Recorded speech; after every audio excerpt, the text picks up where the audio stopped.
delight to see you. And this is for an interesting movie about women that suffer the consequences of a secret life.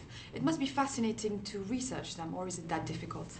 It was difficult because it's hard to talk to them, because they still live in somewhat secret.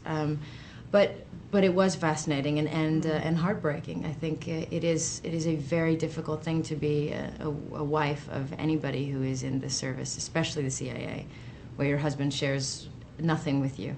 But it made me think of all the women who are married to military men, anybody, and just the sacrifice when your whole family is living for your country.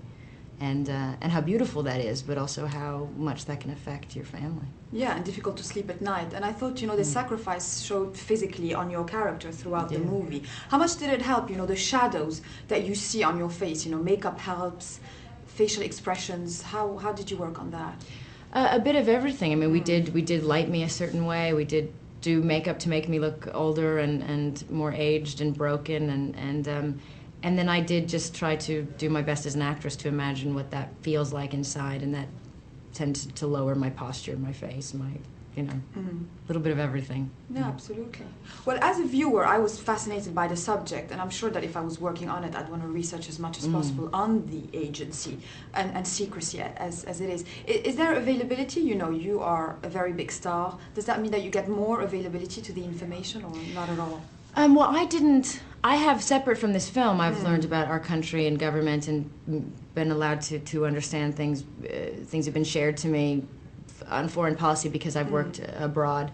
But on this film, I didn't meet with the CIA because she doesn't know anything. Yeah, exactly. So I wasn't able to play with the boys on this one. I was the quiet housewife.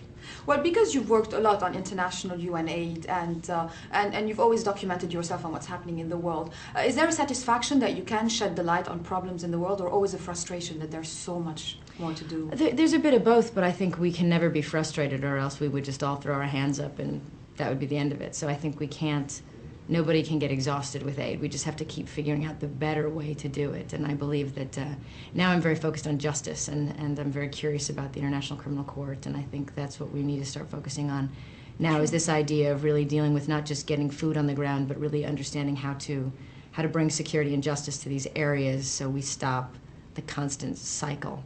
True. My last quick question is about killer red lipstick. Is it the right way forward? Lipstick. I don't know. Well, my mouth can only handle so much lipstick. So if I wear red lipstick, I look a bit... so I don't know. No, but I think every woman likes a bit of red every once in a while. No, absolutely. It's just hard to kiss your man. Yeah, it's true. It's just...